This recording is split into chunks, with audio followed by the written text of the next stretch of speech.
Bom dia, boa tarde, boa noite. Eu sou Laerte Vasquez, esta é a Escola Data Science, ensinando e aprendendo a ciência de dados. Então vamos começar com as medidas de dispersão. O que são? Basicamente elas são indicadas para indicar o grau de variação dos nossos elementos de um conjunto em relação à sua média, ou seja, o quão está variando para próximo ou para distante da média do nosso conjunto. Isso são medidas de dispersão. Comecemos então com a amplitude. Vamos lá para o nosso slide. A amplitude é a diferença entre o maior valor e o menor valor do conjunto de dados, basicamente. A gente vai utilizar lá no Python as funções .max e .min para pegar os valores e em seguida subtraí-los. Ou seja, o max vai nos dar o valor maior, o maior valor do conjunto, e o mínimo vai dar o menor valor do conjunto. A gente pega o máximo, o maior, e pega o menor, subtrai um do outro, temos a amplitude. Um exemplo básico aqui, conjunto com os números 10, 9, 8, 7 e 5. Maior valor, 10, menor valor, 5. A amplitude nada mais é do que 10, que é o maior, menos 5, que é o menor. Nossa amplitude é 5. Vamos ver na prática no nosso conjunto. Então vamos lá, amplitude de model year. Eu pego aqui df model year, ponto max, que é o valor máximo, o maior valor, menos de subtração, df, nosso data frame, variável model year, ponto mínimo, ponto min. Isso aqui vai nos retornar um print com a amplitude do model year, a mesma coisa para o price. Aqui eu só mudo o nome da nossa variável. Aqui era model year, aqui é price. Vamos executar. Então a amplitude do ano de modelo é 80, ou seja, se o nosso maior ano é o 2022, porque é o ano que a gente está, não tem como ter ano 2023, né? Então se o nosso maior é 2022, o menor vai ser 80 anos menos. Vamos fazer aqui rapidinho na calculadora. 2022 menos 80. 1942 é o registro mais antigo de carro aqui no Model Year. Se a gente subir aqui na tendência central, a gente vai ver isso. Olha aqui, Model Year. Mínimo. O mínimo está aqui, 1942. Da mesma forma que o máximo. Então, se a gente usar a função .max, a gente vai pegar esse valor aqui, 2022. A função .min, a gente pega 1942. A amplitude nada mais é do que subtrair esse desse. Amplitude, cadê? Tá aqui, 80. Do preço a mesma coisa. O price.max tá aqui, 90 milhões. Mínimo, 100 mil. Amplitude nada mais vai ser do que o máximo, que é 90 milhões, menos 100 mil, que é o mínimo. Então dá 89 milhões e 900 mil o preço, a amplitude do preço. Vamos seguir então para o desvio padrão. Primeiro, para a gente descobrir sobre o desvio padrão, eu devo apresentar a vocês o desvio, que é a diferença entre o valor e a média. Por exemplo, temos aqui um conjunto com idades, 5, 3, 2, 10. Como é que descobre a média? Soma um com o outro, com o outro, com o outro, divide pelo número de valores. A média vai dar 5. Aí a gente vai pegar o desvio de cada um desses valores, ou seja, o primeiro valor, 5. O quanto ele desviou da média? Quanto ele está acima ou abaixo da média? A média é 5, o primeiro valor é 5. Então o desvio é 0, correto? O segundo valor, 3. A média é 5. O quanto ele desviou do valor? 2. O desvio não é negativo, tá? A gente não vai pegar o valor negativo. A gente vai pegar simplesmente o quanto ele desviou. Seja para baixo ou para cima, vai ser positivo sempre. Então, se o valor é 3, a média é 5. Ele está 2 abaixo, então o desvio é 2, ok? Aqui o terceiro valor, 2. A média é 5. O desvio é 3. 10. O quarto valor é 10. A média é 5. O desvio dele é 5. Ok? Ok. Basicamente é isso o desvio. Para entender sobre o desvio padrão, a gente vai entender sobre a variância. E para entender sobre a variância, a gente precisava compreender sobre o desvio. A variância é o valor que expressa o quanto os dados de um conjunto estão afastados do seu valor esperado. Ou seja, um valor alto indica que os valores observados tendem a estar distantes da média. Isso quer dizer que a variância é a média do quadrado dos desvios. Então, no exemplo anterior aqui, a gente pegou cada um dos desvios para cada valor. Então, a variância vai ser a média do quadrado dos desvios. O primeiro desvio foi 0, o segundo foi 2, o outro 3 e o outro 5. Então, a média do quadrado dos desvios. 0 ao quadrado, mais 2 ao quadrado, mais 3 ao quadrado, mais 5 ao quadrado. Como é média, a gente vai dividir pelo número de valores. 1, 2, 3, 4 valores, dividimos por 4. Isso aqui vai dar 0 mais 4 mais 9 mais 25, dividido por 4. A variância desse nosso exemplo é 9,5. Entendemos sobre desvio e como chegar na variância. Vamos passar para o desvio padrão, que nada mais é o valor que indica o quanto os dados estão afastados da média. Ele é também a raiz quadrada da variância.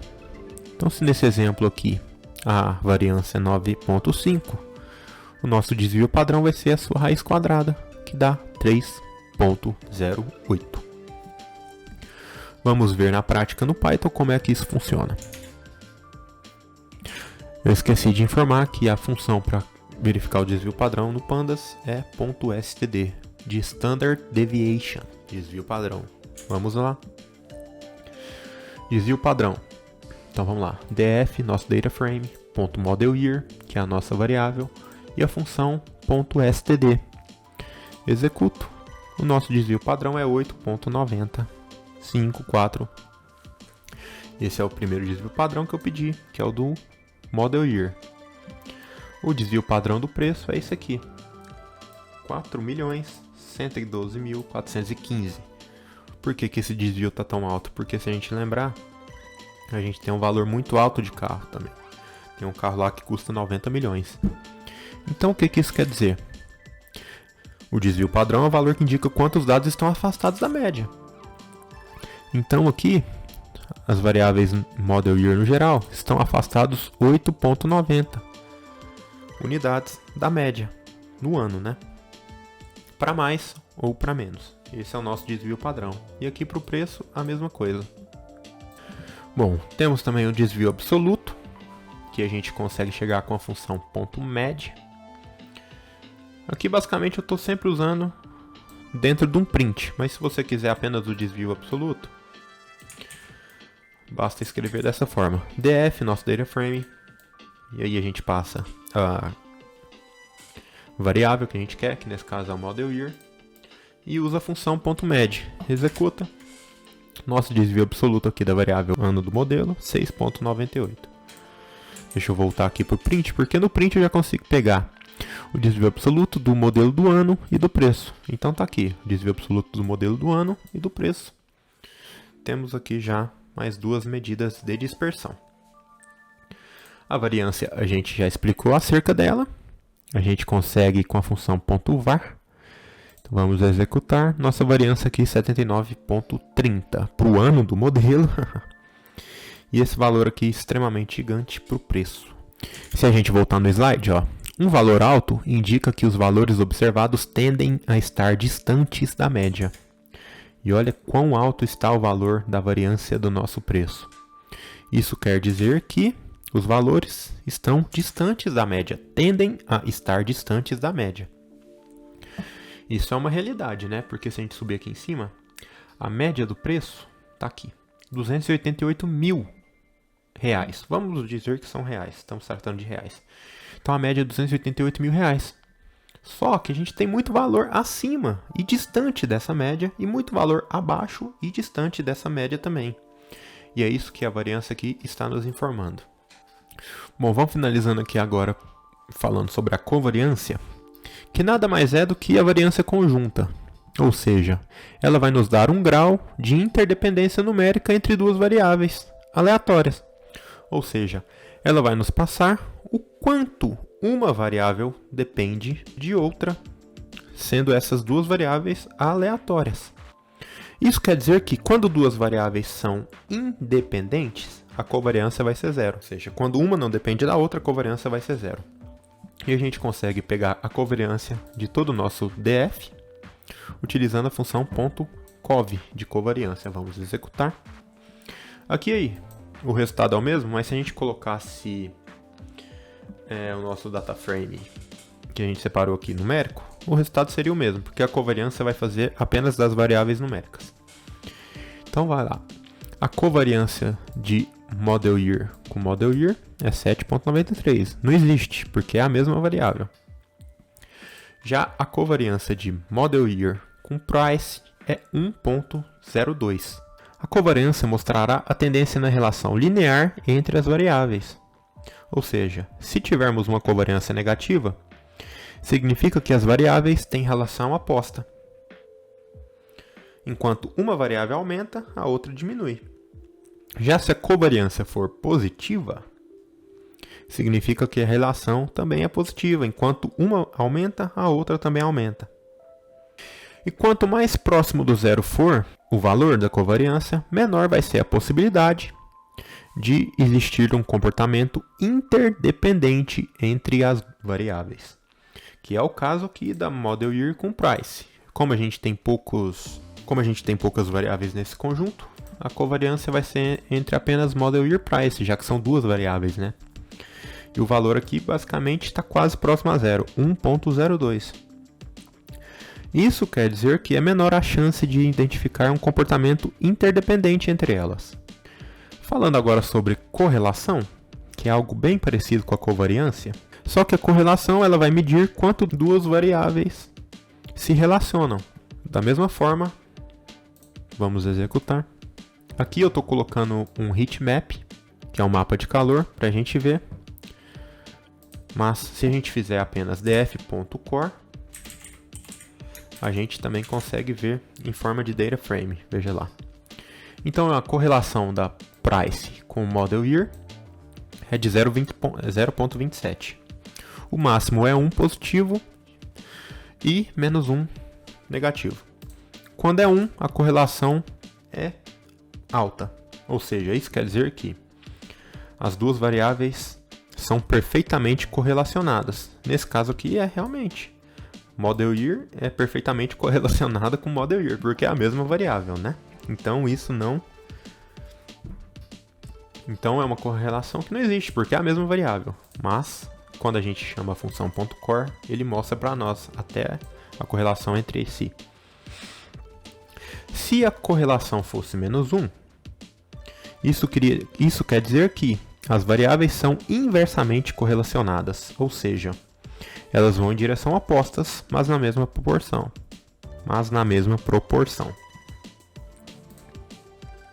Quanto mais próximo de zero,